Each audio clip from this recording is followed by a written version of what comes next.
అబ్బా! పండగంటే చాలు అన్ని పనులు నేనే చేయాలి. అందరిని నిద్ర నేనే లేపాలి. వీచుడు మళ్ళీ పోయి పడుకుంటా. ఒరేయ్ రండ్రా భోగి పండగరా ఈరోజు. భోగి మంటలేద్దాం. త్వరగా రండి. అసలు భోగి ఎందుకు చేస్తారో మీకు ఎవరికైనా తెలుసా? తెలుసా. ఇప్పుడు నేను చెప్తాను వినండి.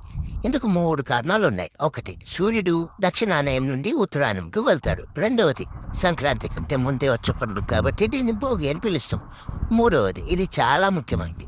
భోగి మంటల ద్వారా పాత ఆలోచనల్ని, పాత జీవితాన్ని భోగి మంటల్లో వేసి కొత్త జీవితాన్ని ప్రారంభించాలని అంటారు. కాబట్టి అందరూ భోగి పండుగ సెలబ్రేట్ చేసుకోండి. హ్యాపీ భోగి.